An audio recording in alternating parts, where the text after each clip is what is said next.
Hi guys, it's Jenny from GTG Coaching, and today I'm going to talk to you a little bit about nutrition and where we can start when you're looking at your nutrition. First thing we're going to chat about is the key nutrients that you want to include in your diet. So you'll see here that we've got protein, carbs, fats and vegetables and fruit. So starting off with protein. Protein is a really important part of our diet because it is our main building blocks of our body. It repairs muscle, it helps things like skin, hair and nails. So in terms of why we want to include protein in our diets for training purposes is that training will break down the muscle and cause muscle damage. Protein is what's going to help repair that muscle and build it to become stronger, grow and just repair altogether, okay? So the next one is carbs. So carbs have a little bit of a bad reputation when it comes to diets and the health world. Carbs are actually really important for our diet. So carbs give us all of our energy. So in terms of fueling you for training sessions and also just general day-to-day stuff. So it keeps your organs running, it gives you energy to go to work, walk to work, any kind of movement and energy that you do will all be sourced from carbs giving you energy. It is your body's preferred energy source. Next one we come to is fats. So you have healthy fats and unhealthy fats. We'll go a little bit more into detail about that when we come to food selection. But healthy fats are also a really important thing for our body because it helps with the brain function, which will mean focus and general concentration throughout the day. Fruits and vegetables are the main source of vitamins and minerals in our diet. So from when you're young, we've been told to eat 5 portions of fruit and vegetable a day. This is really important as it's a low-calorie way of getting the nutrients that you need, and they are very nutrient-dense foods in fruits and vegetables. Okay, good. Okay, so I guess if you're wondering where to start with your nutrition, the best thing to do is look at your food selection. So when you're walking around the shop, you can decide what foods to have, whether it's processed food or unprocessed food. Obviously, we're going to want to go for the whole and less processed food option.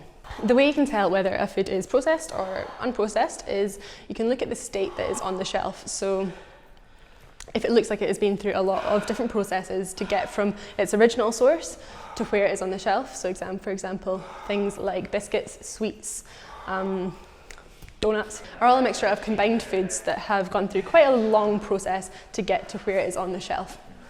Whereas things like vegetables and meats and spices, things like that, are all found in their kind of fairly close to the original source.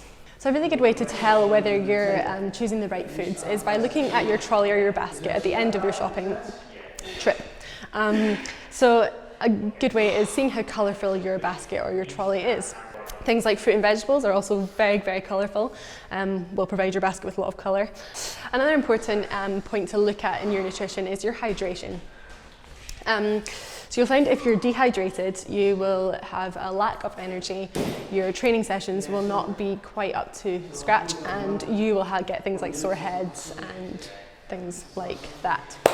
So on average, you want to be drinking about 2 litres of water in one day, if not more. Especially if you're training, you want to be really increasing the water intake. An important thing to note is not to replace water with things like fizzy juices and, I was going to say soda, like am I American? No.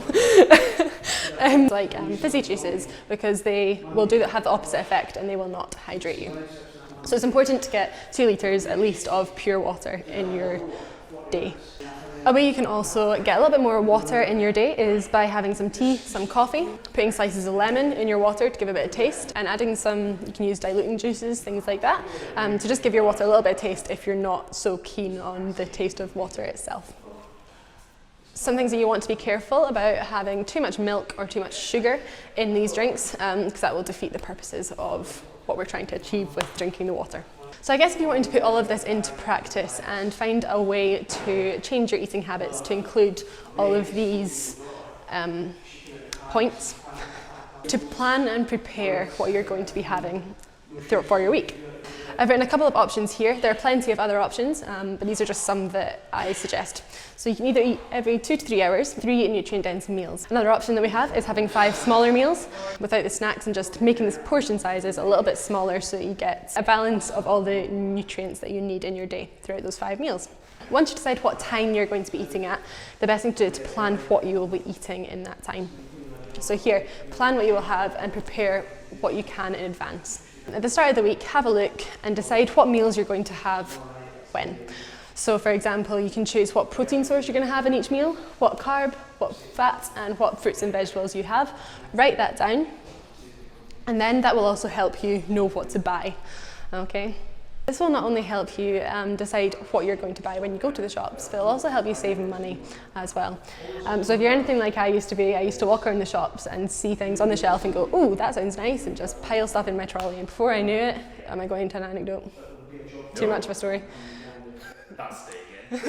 That's staying in. We know where this is going. Yeah. And before you know it, you have all these foods that you fancy and that you've been craving, but nothing that's really going to give you a good nutrient-dense meal. Hopefully that makes sense to you guys a little bit and gives you a bit of a starting point about where to go with your nutrition. Thank you so much for listening, and if you enjoyed this content and want to see more like it, please like, share and subscribe to our channel. Thank you.